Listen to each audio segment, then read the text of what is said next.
سلام و وقت شما بخیر دوستای عزیز. در ادامه آموزش طراحی و دیزاین ساختمان مسکونی 6 طبقه که قبلا خدمت شما یک مقداری از این مدل سازی و کارایی را انجام دادیم و سه تا از ویدیوهای آموزشی در چنل یوتیوب قرار گرفته و این آموزش چهارم می باشد.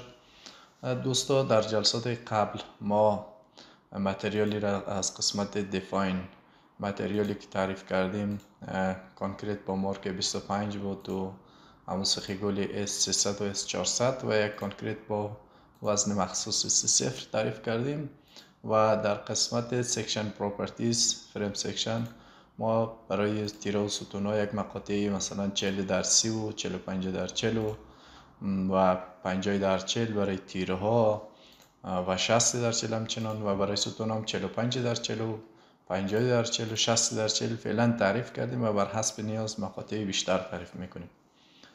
این موارد ما در جلسه قبل کارا را انجام دادیم و در این جلسه میخواییم که ما به این مدل خود مدل اصلاح کنیم، چیزایی که لازم داشته باشه کم و زیاد کنیم و سقف رو به تعریف کنیم. دوستا ببینید در این مدل ما چیزی که قبلا برای شما گفتیم، ما چیزی که مورد نظر ما هست یکی این ساختمان ها با سقف ترچه بلوک و بعدی که سقف ترچه بلوک طراحی شد دوباره از سقف ترچه بلوک حذف میکنیم، ساختمان رو بر اساس سقف سلب یا مدال بتونی ما را طراحی میکنیم.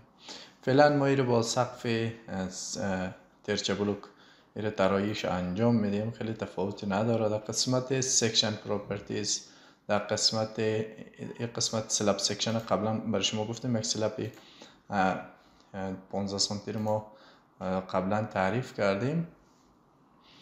در این قسمت دوستو قبلا ما برای شما فکر کنم توضیح ندادم، یکی شلتین بود یکی ممبرین بود. شلتین اگر انتخاب میکنیم فرق دو چی هست؟ فرق دویی است که در شلتین که هست سختی سلب یا سختی سقف در طراحی در نظر گرفته میشه.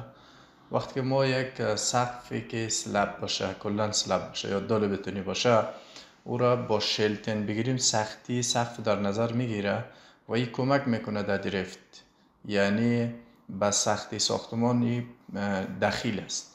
عملا در مقدار درصدی سیخی گلی چیره ها و ما کمک میکنه و مقاطع می پایین، یعنی همون حالتی که ما میگیم ریجیت یا یک سقف صلب عملا چی میکنن؟ نقش اجرا میکنن. وقتی اگر ما ممبرین بگیریم این فقط بار توزیع میکنه. این شلتن هم همین کارو میکرد، بار توزیع میکرد به 4 سمتش و در سختی ساختمان هم شریک بود، یعنی یک قسم در قسمت کنترلی درفت به ما کمک میکرد. ولی ممبرین است که این فقط بار پخش میکنه با 4 سمت خود، ولی در قسمت سختی سازه مثلا نقش نداره. این بحثای خیلی زیادی داره که مثلا اگر در حالتی باشه که ما یک طرف سلب آزاد باشه کدام از رو باید استفاده کنیم، اگر 4 طرفش تیر باشه کدام آزاد کدام اینا رو استفاده کنیم. فعلا ما با شلتن پیش میریم، یک بحث خیلی زیادی داره و اگر وقت شد یک بحث رو روی ما انجام میدیم که ما کلا موضوعات اجرا تفاوت های اجرا رو به شما بگیم. فعلا ما یک سلب 15 سانتی متر گرفتیم برای راه بله و اگر نیاز شد بازم ما در مورد حرف میزنیم.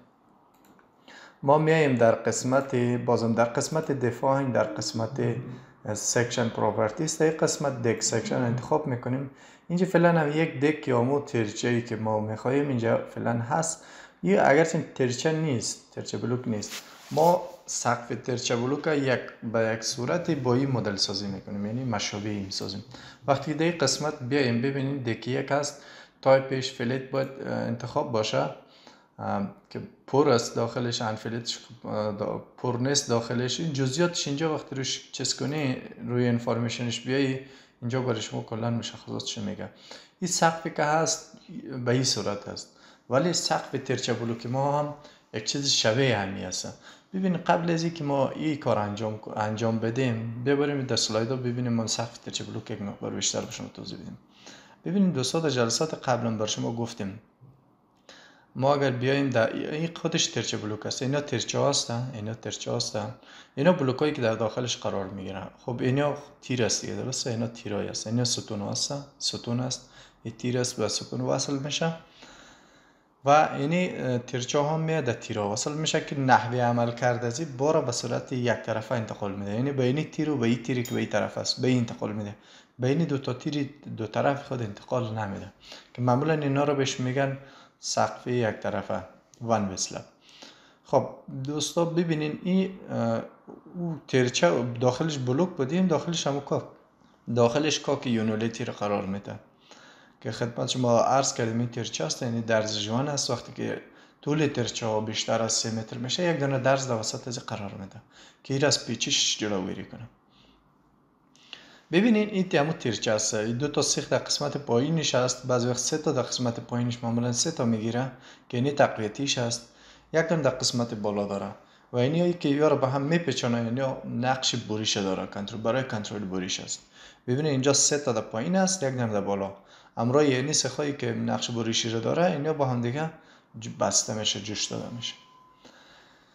اگر تصور کنید که این یک سقف ترچه بلوک هست، یعنی بلوک در داخلش قرار گرفته، اینجا ترچه هاست، اینجا جزئیاتش نوشتن که مثلا در قسمت بالا اول یک سرامیک دارم با ضخامت 1.5 سانتی متر که این وزن مخصوص همین است، وزن واحد سطحش همین شده 31.5 کیلوگرم بر متر مربع که این سرامیکایی که در قسمت بالا است. خب بعد از او یک ملات ماسه سمت یا سمان است که ضخامتش 2 سانتی متر است از زیر از اینجا در قسمت به صورت پاورپوینت نشون میدم، این دو نیست که ضخامتش هم 2 سانتی متر است. ما اگه وزن زیر حساب کنیم که وزن یک صف ترچه بلوک چقدر میشه، چون این وزن خود ما عمل میکنه، به خاطر نرم افزار رو درست نمیشناسه، به او خاطر اگر مایره به صورت سلب باشه دیگه لازم نیست یار خود ما حساب کنیم، خود نرم افزار حساب میکنه به صورت، به خاطر که سقفش یک نواخت است، وزن مخصوصی کنکریت داره، از سیخ داره، خودش حساب میکنه دیگه. این ترکیبی فوم است و نمیفهم کنکریت است و سیخ است و این موارد دیگه باید خود ما حساب کنیم. دقیق در نرم افزار رو حساب میکنه ولی دقیق نیست، خود ما باید حساب کنیم. بعد مورد سوم همو بتونی سبوکه که با ضخامت 5 سانتی متر است، اونو استفاده میشه که وزن واحد سطحش هم 65 کیلوگرم بر متر مربع میشه. بعدش همو دال بتونی یا ما RCC میگیم که با ضخامت 5 سانتی متر است، این است که یک نقطه مشترک بین همو سلب و ترچه هاست از اینجا تا اینجا که مساحت چیزش هم وزن واحد سطحش هم 125 کیلوگرم میشه دیگه. ترچه هاست، ببینید ترچه ها خدمت شما نشون بدیم از این قسمت تا اینجا ارتفاعش 25 سانتی متر است، ببینید 25. قسمت پایینش هم 10 سانتی متر است، از اینجا تا اینجا 10 سانتی متر است، به صورت دو دانه است دیگه، 2 ضرب 1 10 سانتی متر قسمت پایینش است، ارتفاعش هم 25 سانتی متر است که میشه 125 کیلوگرمی بر متر مربع وزن واحد سطحش. و نمو بلوک یونولیتی است که وزن نداره، 2 کیلو است در هر متر مربعش دیگه. سقف کاذب و چیزاش اگه در نظر بگیری او هم 50 کیلوگرم بر متر مربع میشه که معمولا اینمی معمول است 440 کیلوگرمی بر متر مربع یا 450 میگیره اگر این بلوک باشه داخلش به جای یونولیت. بجای یونولیت اگر بلوک باشه یه 100 کیلوگرم دیگه تفاوتش هست که میشه 550 کیلوگرم بر متر مربع. ببینید اینجا در حالتی بود که ترچه ها تک باشه، اگر در حالتی که ترچه ها به صورت دوبل باشه اینجا بازان جزئیاتش هستش که فقط یعنی چیزشون در ترچه هایشون به صورت دوبل حساب میشه. در این حالت فاصله بینشون 50 سانتی متر بودی، میتونه 60 تا 70 سانتی متر باشه، یعنی خودش در حقیقت یک مقطع سقف ترچه بلوک است. خب ما این را میم به نرم افزار معرفی میکنیم. ببینین خب در نرم افزار گفتیم در قسمت انفورمیشن شکلی کنیم به همین شکل است، چیزی که ما بخوایم تعریف کنیم تقریبا همین شکل است. در اینجا گفتیم ما همین کانکریت خود با وزن 30 رو برش میدیم، وزنش خود ما به صورت دستی انتخاب میکنیم، حساب میکنیم. در این قسمت هم چون چی است متریالش گفته چی باشه، ما این رو بازم 30 قرار میدیم. در قسمتی دو تا سلب متریال و دک متریال، این دوتا باید به صورت 3-0 انتخاب شد چون وزنش خودم حساب کردیم و مواردش مشکل نداره. ببینین گفتن سلب دک تی سی کدام هست؟ یعنی قسمت بالاش ما ببین اینجا هست، این قسمت شما نمایش داده میشه تی سی اونم ضخامت امو کانکریتی که در قسمت مشترک تیرو ترچه و چیز قرار می گرفت، سلب قرار می گرفت که معمولا 5 سانتی متر است، این 5 سانتی متر قرار میدیم. درسته 5 سانتی متر بخش. آر بی کدام است؟ ببین آر بی در این قسمت برای شما نشون داده شده. خب آر بی دپت اچ آر ببخشید، اچ آر برای شما اینجا نشون داده ارتفاعی همون ترچه است که معمولا 25 سانتی متر در نظر میگیره، این 25 سانتی متر. خب آر بی ویتش عرضش چند سانتی متر؟ قسمت پایین عرض ترچه است 10 سانتی متر است که اینور کلا اگه اینجا قسمت شما ببینید کلا اینجا مشخص شده که شما این از روی پر کنید. در قسمت بالایش هم 10 سانتی متر است. اسپیسینگش فاصلهش معمولا 60 سانتی متر در نظر میگیره و در قسمت شیر تکنسش 1 است، درست است. و در قسمت دک یونیتش اینم 0 یا 0.0 میمونه یا 0.01 میمونه، خیلی تفاوت نمیکنه.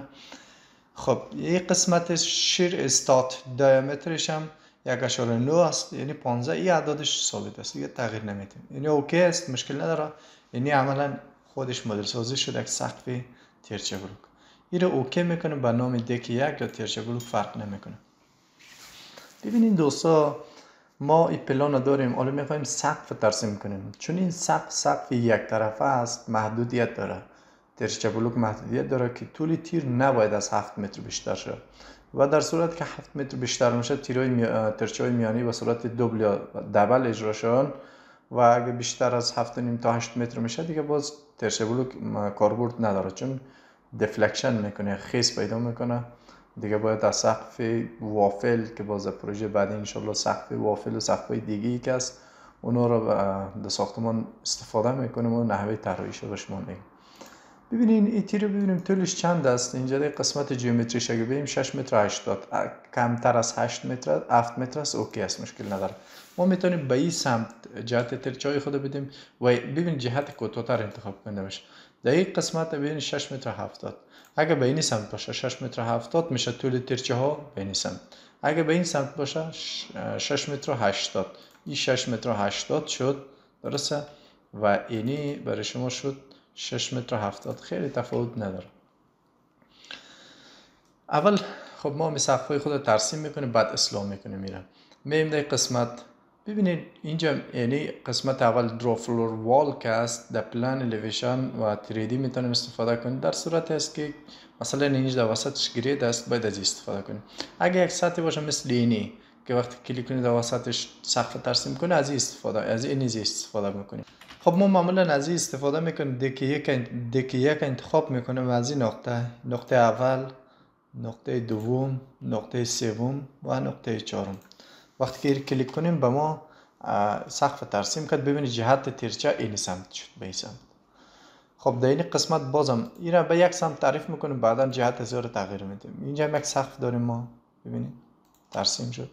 اینجا یک سقف داریم، این سقف ما دکان پیش رویش است که بعدا قسمت بالای را حذف میکنیم.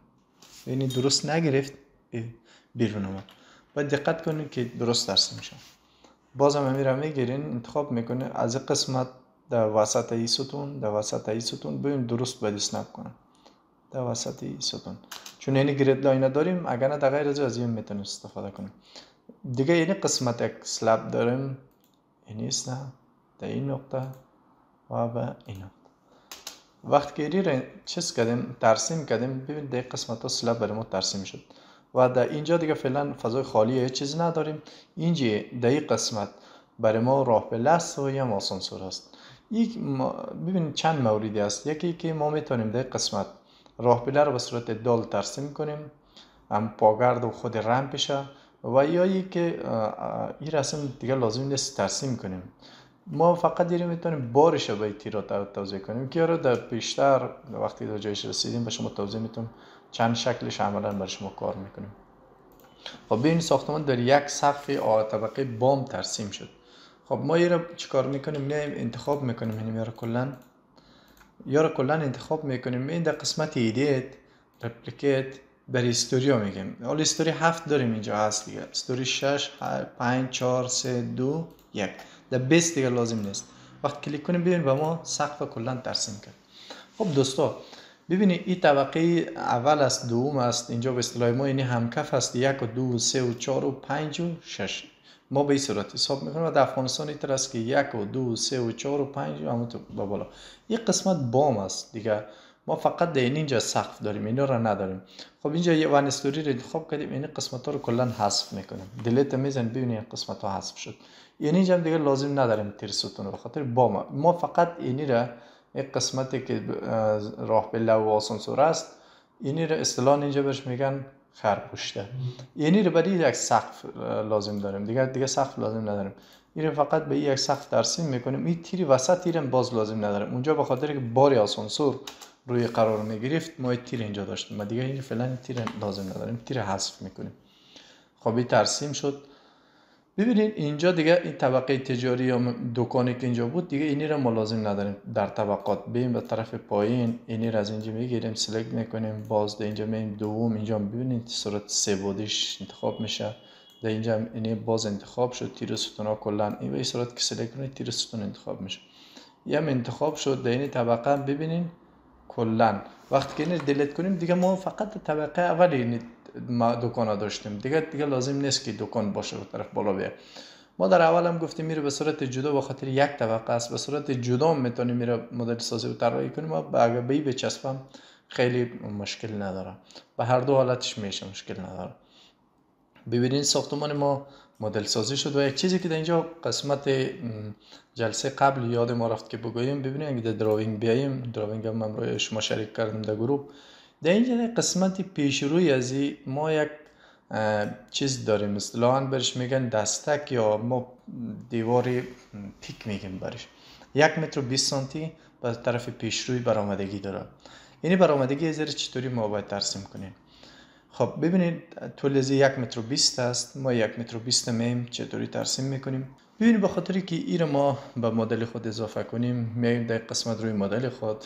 اینجا باید با یک تیری به عرض 1 متر و 20 به اضافه شد. روی تیر کلیک میکنیم. ببینید یک مقطعی که با دیفالت هست اینجا تعریف شده بوده قبلا، بیم 45 در 40 است، درست است. تایپش اینجا کانتینیوس اوکی است چون فیکس است. در قسمت ما یک آفست میتیم 120 سانتی متر. وقتی که در نقطه شروع و در این نقطه دو و در این نقطه سوم کلیک میکنیم، یه مو تیر انتها رو برای ما تعریف میکنه. بازم میتونیم اینی رو به خاطر که این تیرای کانتیلیور تعریف کنیم ترسیم کنیم، میریم از این نقطه در این نقطه. ببینید این اشتباه ترسیم کرد دیگه، به خاطر اینجا 1 متر و 20 داشتیم. وقتی اینی رو صفر کنیم از این نقطه مستقیم به ما در این نقطه برای ما تیر ترسیم میکنه. خیلی رو بعداً حذف میکنیم. بازم از این نقطه به این نقطه برای ما تیر ترسیم کرد و از این نقطه در این نقطه. حالا این تیر دیگر رو میایم حذف میکنیم. خب چون در یک استوری بوده در طبقه اول این ترسیم شد و نظر به قوانین و ضوابط شهرداری است که در طبقه اول اگر ارتفاعش کمتر از 3.5 متر باشه ما نمیتونیم اینجا، یعنی تیرایی که طرف بیرون میاد اصطلاحاً برش میگن دستک یا کانتیلیور بیمار، ما نمیتونیم ترسیم کنیم به خاطر که مشکل ایجاد میکنه در پیاده رو اینجا. این وقت که ارتفاعی طبقات 3.5 متر بیشتر باشه میتونیم، چون ما ارتفاعی بیشتر از 3.5 متر نیست، ما از طبقه اول از طبقه دوم شروع میکنیم.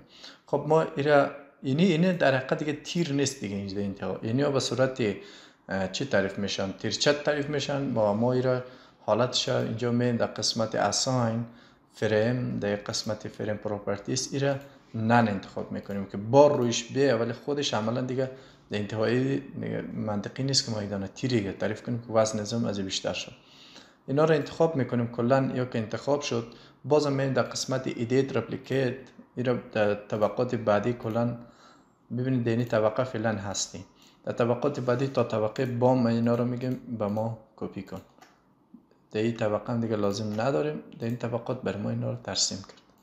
خب باز میایم اینجا کلی اینا رو سیمیلر میزنیم، سیمیلر انتخاب میکنیم. اینجا ترچه ها رو روی ترسیم میکنیم. جهتش این نقطه در این نقطه دوم در اینجا سوم در نقطه آخر چهارم. جهتش هم به همین حالت باید باشه، صفر بر روی محور ایکس باشه. به خاطر بار روی اینی تیر و روی اینی تیر باید بده، چون اینجا دیگه تیر نداریم، به این جهت باید باشه. این هم حالا این مقطع حالت چی دوم، سکشن دوم میشه ترسیم کنم. این ترچای ازم تعریف شد، ترسیم شد. ببینید در حالت صفادی ترسیم شد.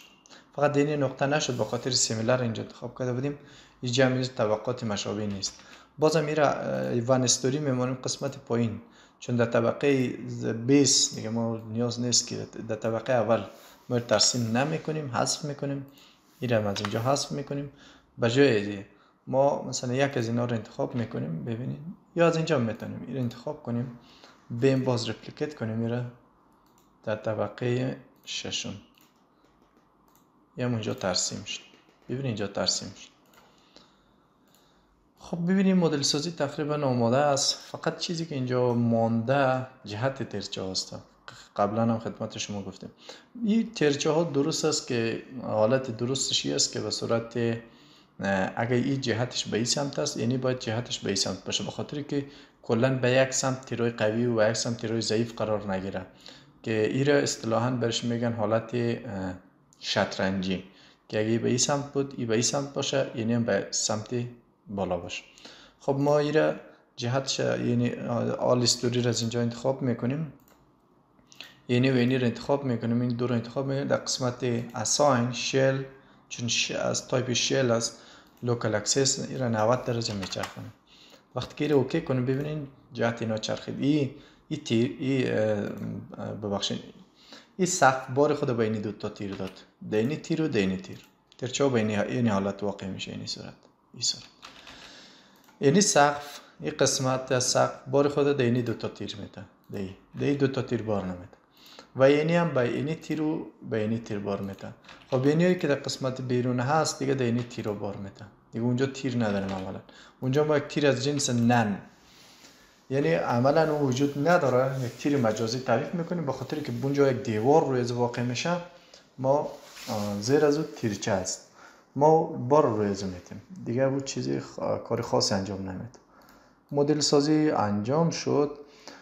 خب دوستا ببینین ما تا این مرحله رو پیش آمدیم. خب در اینجا طبقه بالا است، درسته؟ گفتم چرا گرید اضافه است. این چی هم خیلی مهم نیست طبقه اول، چون اینجا تیر و تیر میشه، یعنی تیر میه به این تیر دیگه وصل میشه، اینجا یک مقدار پیچیش ایجاد میکنه. بهتری است که جهتی ترچه رو ما جهتی سقف بچرخونیم، بار مستقیم روی از دو تا بده، چون این وقتی که میه یعنی بار دی تیر میته، این تیر میه در داخل دی تیر وصل شده، اینجا حالت تیر و تیر است، اینجا پیچیش ایجاد میکنه دی تیر. ببینید بحث تیر و تیر شدن اینجا، این تیر از ستون نچسبیده، در تیر دیگه چسبیده. باری که از سقف می روی تیر، این می روی تیر به صورت نقطه ای، این نقطه روی تیر دیگه منتقل میشه که تیر آسیب میزنه. ما منطقی است که اینم بچرخونیم جهتشم، اینم جهتشم میچرخونیم 90 درجه. حالی نصف بار رو به این تیر میده، اوکی، نصف به این دو تا تیر دیگه بار نمیده. خب مدل سازی انجام شد. در مرحله بعد دوستا وقتی که یعنی چرا ستونا رو ما ستونا رو انتخاب کردیم، ببینید چند گزینه هست، 6 گزینه است اینجا. ترانسلیشن در جهت x، یعنی حرکت به جهت x اگر بسته کنین، در جهت y بسته کنین، جهت z هم بسته شوه، و روتیشن هایش هم در جهت x و y z بسته کنیم، یعنی حالت کلا میشه فیکس. وقتی که این رو انتخاب کنیم یا این رو میبندیم یک دفعه باز مییم، مثلا باز جوینت رسترینت انتخاب میکنیم.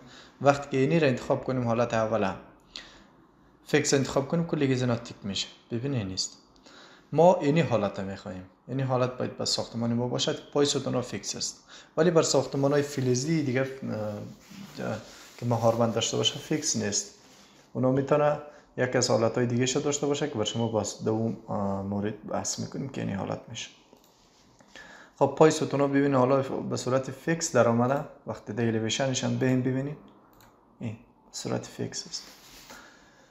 خب ما دوستای عزیز مورد دیگه ای است که ما در این قسمت این دیوارای بیرون میگم، مثلا این قسمت، این قسمت، اینجا، اینجا، یعنی ها تیرایی هستن که روی از اینا دیوار قرار میگیرن. یعنی ها رو انگلیسی برشان میگن exterior walls، دیوارای بیرونی. دیوارای داخلی روی انزی دیوار میه، روی ازی دیواران، یعنی اینجاست، این اینجاست. خب چون اینجا به صورت عموم در نظر گرفته شده، خب اینی قسمت از اگه ما بیم در پلان مهندسی از ببینیم، اینجا دیگه دیوارای هم هستن که اینا رو بازم داخل از جدا میکنه هستن دیگه. اینا رو دیوارای پارتیشن میگن، پارتیشن بندی میشه. ببینید در دراینگ وقتی که ما بیاییم، یعنی همون 4 دانه تیر بود دیگه، یکی دو ببخشید 4 ستون، یکی دو سه 4 دانه ستون. اینجا در دراینگ ببینید 4 تا به این صورت یک سقف است. اینجا داخلی زی ببینید چقدر دیوار دیگه است. اینجا دیوار شده، اینجا دیوار شده، به خاطر این اتاق خواب هم جدا شده. این دیوارها ارزش 10 سانتی متری است. یعنی اینجا حمام و تشناب و دیگه اینجا در هم واحد از آسانسور اینجاست، یعنی یک راهرو است. اینجا حال و پذیراییش آشپزخانه و اینجا یک بالکن میشه. این هم دیگه طرف هم کلکین و پنجرهایش است به طرف حولی بیرون. خب دقیقاً دیگه این سخت است که برای را حساب کنیم و در این نقطه استعمال کنیم. نظر به آیین‌نامه ایران ببینید گفته اگر یکی بحث وزن دیوارای بیرونی است، یکی بحث دیوارای داخلی است. ما دیوار بیرونی رو میفهمیم که نمیشه اگه دیوار بیرون نباشه که بیرون میبینی دیگه باز است. خب 100% اینجا باید دیوار باشه. اینجا نمیتونه که دیوار نباشه، باید دیوار باشه. یعنی دیوار بیرون 100% است. دیوار داخل ممکنه پارتیشن تغییر کنه و یک بند آیین‌نامه‌ای داره که گفته اگر وزن دیوار 1 متر مربع حساب کردین که ما ببینیم در پاورپوینت فکر کنم آوردیم برای شما توضیح بدم. ببینین اینجا محاسبه وزن دیوارها جزئیات دیوارهایی که دارای نما هستن بیرونیش هست. مثلا اینجا گفتن جزئیاتش گفته سنگ تراورین یا از سنگی که در نما استفاده میکنه ضخامتش معمولا 2 سانتی متر است. وزن واحد حجمش هم 2500 است که در هر متر مربعش 50 کیلوگرم وزن داره. بینی جزئیاتش اینجاست، خودتون بخونید. گفته یک ملات ماسه‌ای که است در او استفاده میشه معمولا با ضخامت 2 سانتی متر است که وزنش 42 کیلوگرم بر متر مربع میشه. وزن واحد سطحش اینجا. دیگه بلوکایی که استفاده میشه معمولا 20 سانتی متر، بلوکای دیوارای بیرونی 20 سانتی متر است که وزنش حساب کنی 140 کیلوگرم بر متر مربع میشه. ببینید دوستا قبلا هم ما گفتیم هر چیزی رو که ما با ساختمان اعمال میکنیم ما محاسبه میکنیم، حساب میکنیم. همینطور گفته خود ما شما اتکل برش نمیتیم که این ترکچیز الله توکلی باشه. دیگه ملات گچ خاکی که استفاده میشه اما با چی 1.5 سانتی متر ضخامت 1.5 سانتی متر است که وزن واحد سطحش هم 24 کیلوگرم بر متر مربع میشه. دیگه سفیدکاری و این چیزایشون هم حتی حساب میشه که 13 کیلوگرم میشه که چیزی با کمتر از 1 سانتی متر یا 1 سانتی متر میشه. یعنی جزئیاتش هست. اینجا دیوار بیرونی دارای نما که نما داشته باشه، یعنی سنگ داشته باشه، سنگکاری شده باشه، سنگ نما. البته دیگه دیواری که دیوار بیرونی باشد بدون نما نداشته باشد، باز اون سنگ ما دیگه اینجا نداریم. ببین اینجا سنگ داشتیم، اینجا فقط سیمان سفید استفاده میشد. اما گچ دیگه چیست بلوکایی که استفاده میشه دیگه جزئیاتش مثل همون هست.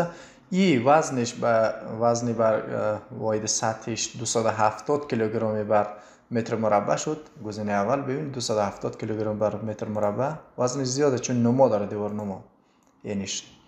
یعنی حالت دومش 220 شد که دیگه نما نداره. یعنی چی؟ بخاطر این سنگ نداره، یعنی سنگ داره ولی یعنی اون سنگ نداره، کمتر میشه. خب ما اینا رو به صورت واحدی بر کیلوگرم بر متر مربع شد. یعنی رو ما به صورت کیلوگرم بر متر مربع که دیوار وزنش اعمال نمیکنیم. ببینید اگه ما یک جایی برای شما ترسیم کنیم، مثلا یک پلان باشه، این وزنی که به ما داد 1 کیلوگرم وزن بر واحد سطح شد. مثلا یعنی یک مساحت 1 متر در 1 متر اگه باشه، یعنی یک معنی را داره. خب ما چون دیوار در اینجا داریم، در این 4 کنج دیوار داریم، ما این چطوری به این تبدیل کنیم که در روی این تیر خود تیر اعمال شود.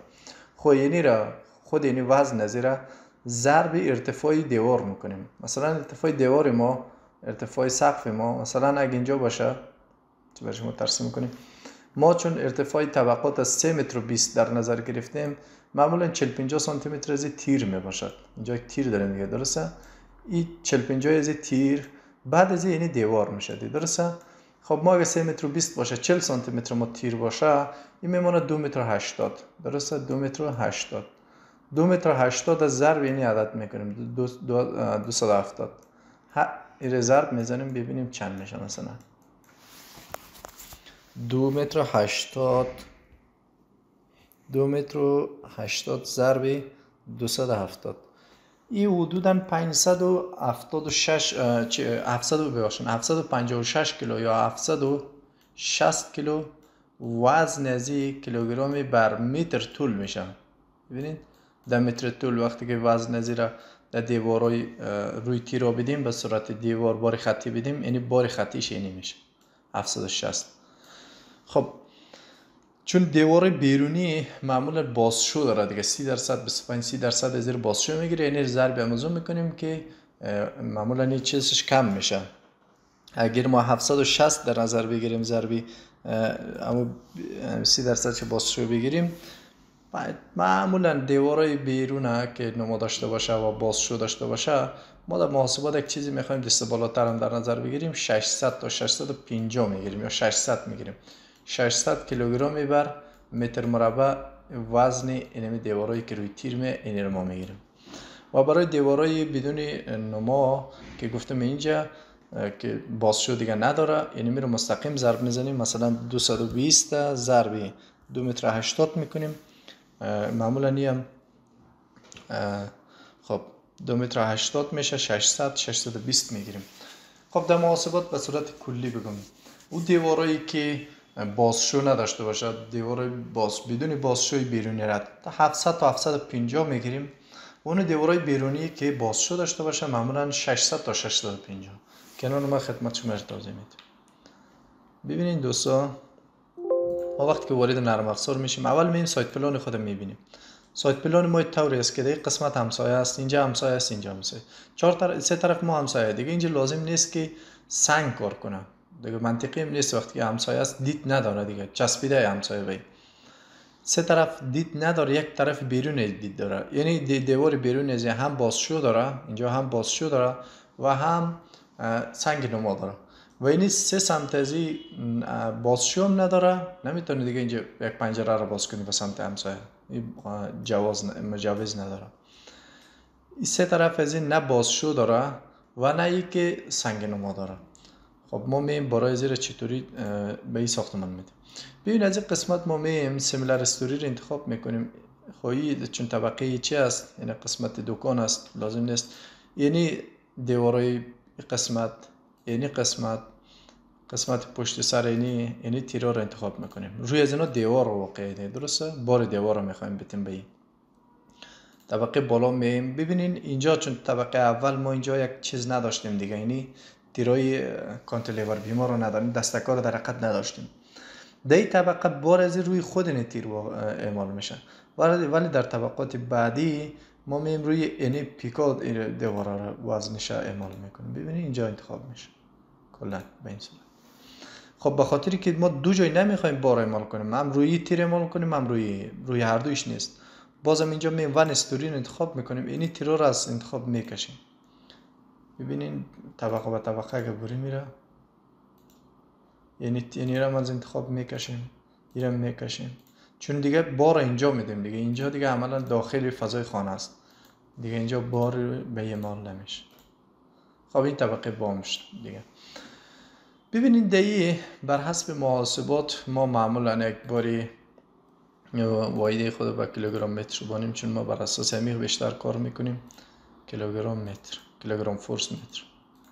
دیوار بیرونی را قسمت اساین فریم لود دیستریبیوتید اینجا نوعیت شدت انتخاب میکنیم. یک باری را که حالت گریویتی داشته باشد حالتش به طرف پایین عمل میکنه وزن بار است.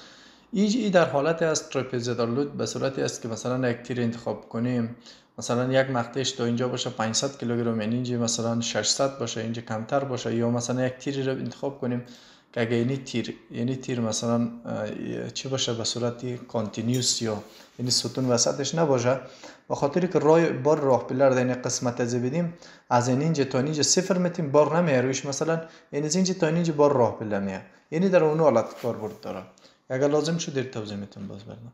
ما حالتی که ما مد نظر ما هست است که چون اینا سلکت برآمد یک دفعه دوباره اینا رو باید سلکت کنیم.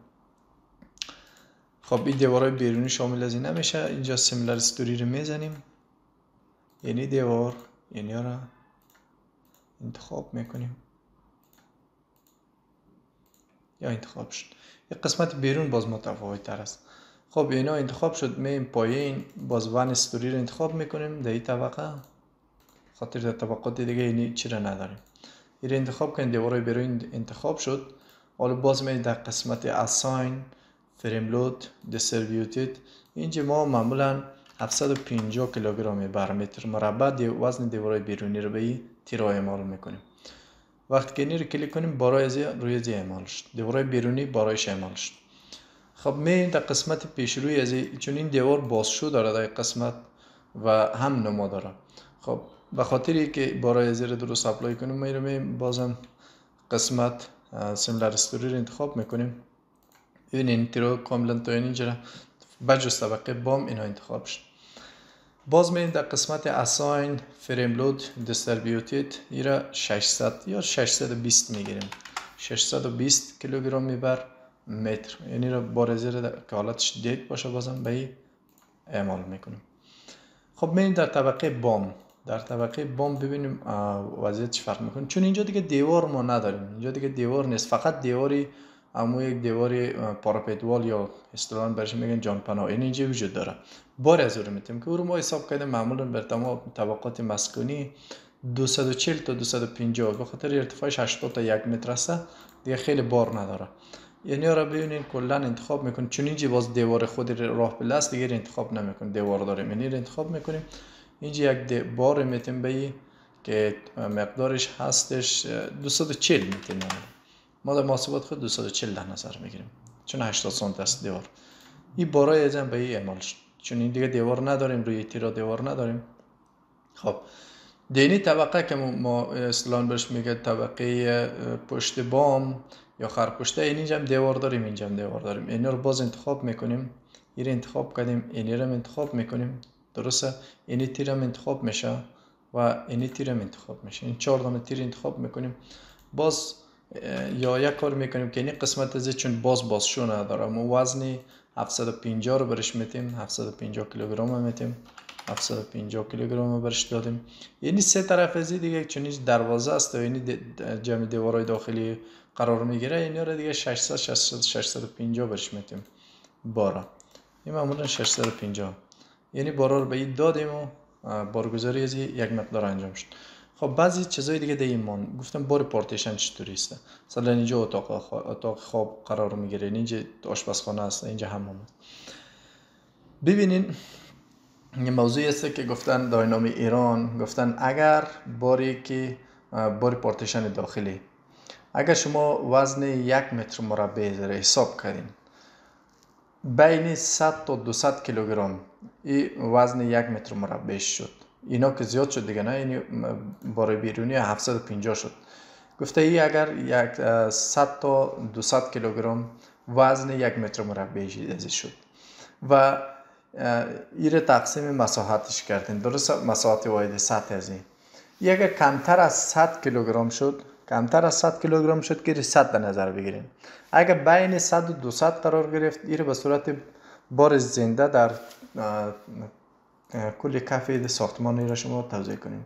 اگر تمام وزن بارای پارتیشن داخلی بین 100 تا 200 کیلوگرم واقع شدی به صورت بار زنده به تمام ساختمان اعمال میشه که ما بار پارتیشن را به صورت بار زنده در روی ساختمان اعمال میکنیم که معمولا در تمام ساختمان‌هایی که ما حساب کردیم به صورت یک بار زنده اعمال میشه.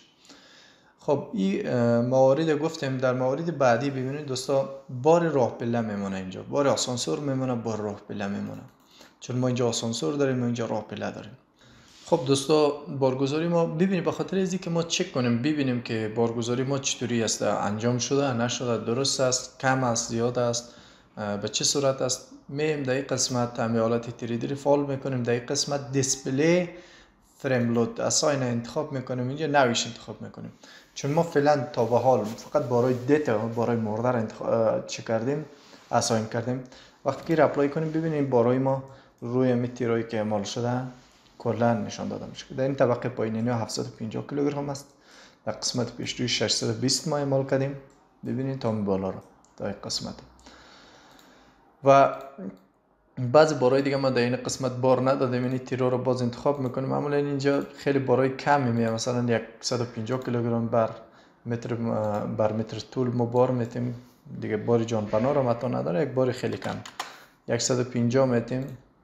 ببینید بارم اینجا داده شد، یک قسمت هم بارش داده شد. در طبقات بعدی بیایم ببینید طبقه پایین. اینجا ما دیوار داریم، در حقیقت دیواری که دیوار راه پله سر جایش، جمع دیوار پارتیشن نمیشه. یعنی چه دیوار رو داریم، یعنی دیوار آسانسور رو داریم. یعنی تیر فعلا بار به این دوتا نمیتیم، به خاطر از که اینجا اگرچه ما تیر بار دادیم، یعنی بارا رو بعدن این بار خود دیوارش است البته. بعد بار آسانسور روی اینی تیر و روی اینی تیر میه، بار آسانسور راه پله ببخشید روی اینی تیر و روی اینی تیر میه. به شما نشان بدیم بار راه پله روی اینی تیر و اینی تیر میه. خب ما فعلا چون بار دیوار میتیم، اینی دو دانه تیرم بر طبقات انتخاب میکنیم. ببینید یک دفعه از حالت چی بیرون میکنیم. در تمام طبقات اینی اردو انتخاب شد. ما میخوایم بار که روی دو تا تیر قرار میگیره روی اینا رو اعمال کنیم. بار داخلی رو معمولا 600 میگیره، 600 کیلوگرم بر متر میگیره. یعنی هم که اساین کنیم ببینید بارای از اساین شد. فقط باری که تنها اینجا مونده بار آسانسور مونده و بار راه پله مونده. این دو تا بار هم بتیم بارای از خلاص است. در قسمت طبقه تجاری یا دکانی که جاست دیگه در روی از بار نمیه. یک بار خیلی کمی که یک دیوارک اینجا بیه، اون بار 150 رو به این میتیم روی از دیگه بار نمیه. یه انتخاب میکنیم فریم بلود دیستریبیوتید 150 رو که یک دیوارک اینجا بگیره، دیوار محافظوی یا پاراپت وال اگه بگیره 150 یا 200 میشه، بیشتر نمیشه. خب دوستا بار راه پله رو ما به جزئیات در جلسه بعد یا در هفته بعد در درس بعد خدمت شما توضیح میدم که چطوری حساب میشه. حالا فعلا اگه بار رو بتیم شما یک مقدار گیج میشید.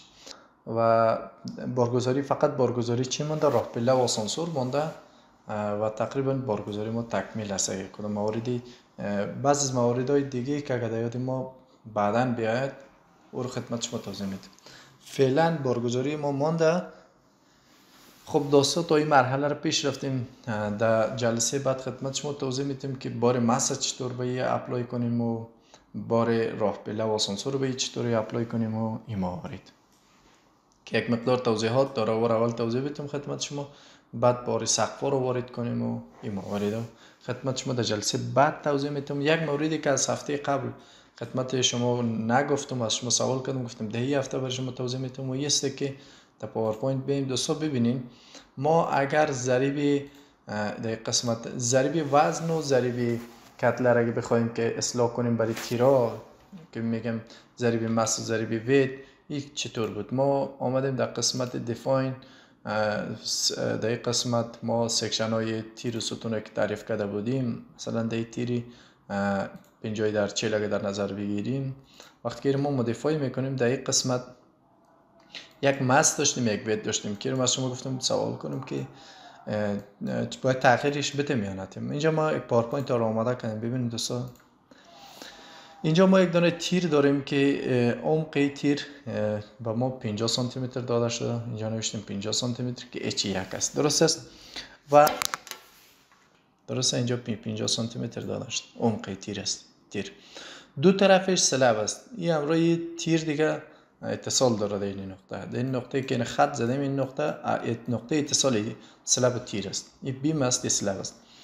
خب اگر ضخامت سلب ما در بخش سلب ما برای شما توضیح میدم، ارتفاعی یا ضخامت از یک 50 سانتی متر باشه، چه 15 سانتی متر باشه و ارتفاع تیر که در این نقطه اتصال داره 50 سانتی متر باشه، از هم دیگه کم کنیم 35 سانتی متر، این ارتفاع آزاد تیر میمونه، درسته؟ زیر سلب. خب رابطهش چطوری است؟ کمی ضریب زیر حساب کنیم. ضریب اصلاح مس و ویتا، ضریب زیر اینطوری اصلاح میکنیم که H2 H1 ببخشید، یعنی منفی ارتفاع کل تیر منفی ارتفاع سلب تقسیم ارتفاع کل تیر. که h1 منفی h2 تقسیم h1 مساوی میشه 50 منفی 15. 50 است 15 است تقسیم 50 درست است که میشه 50 منفی 15 35 تقسیم 50 0.7. ببینید اگه یک تیری داشتیم که عمقش 50 سانتی متر بود و سلبتون 15 سانتی متر بود، در قسمت مس و ویت شما اصلاح زیر 0.7 بدین. درست است؟ این است یعنی عدد. و اگر ما در قسمت تیرچه بلوک بیاییم، ما بتون یا کانکریتی که در نظر کلن داریم حدود 10 تا 12 سانتی متر است. این نقطه مشترک تیر و بازم همین چی میشه، خیلی تفاوت زیادی نداره، یک تفاوت جزئی داره. این نقطه مشترک از کانکریت و اینمی تیر کانکریت و تیر همی چی است؟ سلب است. خب اگر این ارتفاعش 40 سانتی متر باشه، این تیر ما 40 سانتی متر از اینجا تا اینجا ارتفاع داشته باشد و ارتفاع همی کانکریتی که در سقف تیرچه بلوک استفاده میشه 12 سانتی متر یا 10 سانتی متر باشه، یعنی ارتفاع آزاد از 28 سانتی متر. بازم که به مو رابطه قبلی ارتفاع کلی منفی این ارتفاع که یعنی 28 سانتی متر است. درست است؟ 28 تقسیم ارتفاع کلی 40 0.7. این در صورتی که ارتفاع تیر 40 باشه و اگه 35 باشه 0.66 میشه ضریبش. اگه 45 باشه 0.73. اگر ارتفاع از 50 باشه 0.56. معمولا که خیلی چیز نباشه میره 0.7 در نظر میگیره. درسته؟ ضریب اصلاح زیر 0.7 در نظر میگیره. خب ما ببینیم چطوری ضریب زیر اعمال کنیم. ببینین بهتر است که برای هر کدومش به صورت دستی یک به یک که من خدمت شما توضیح دادم به همون صورت این رو حساب کنیم. خب این تیر ما 50 است، خب 56 میشه. به خاطر یک مقداری دست بالاتر در نظر بگیریم عیار کلا 0.7 در نظر میگیریم. 0.7 یعنی 30% وزن از حساب نمیکنه در نقطه اتصالش. ببینین خب چون ما حساب کردیم عدد دقیقش او بود و به خاطر که یک مقدار دست بالاتر در نظر بگیریم هم 0.7 میگیریم برای کلیش. ولی بهتر این است که ما عددی که حساب کردیم اونو عدد باشه 0.7. باشه اشتباه گرفتم میره.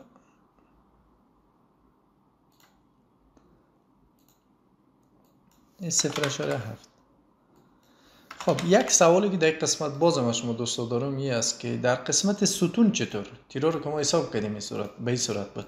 ستونا رو چطور؟ ستونا رو باید تغییر بدیم. ببینین ستونا رو ما مورد داریم. ببینین بازم مساویت این قسمت هست. این سوالی است که دفعه آینده بر شما جواب میدم. کسایی که ویدیو رو جدی تعقیب میکنه آیا اینا رو باید تغییر بدیم یا نه؟ این بود دوستا. درس هفته رو به این قسمت به پایان میرسانیم و در هفته آینده انشالله از ادامه برای شما بارگذاری راه بله و در قسمت دیفاین ما قسمت لود پترنا را داریم، اینا را تعریف میکنیم و موارد دیگه. تا دیداری بعد، بدرود.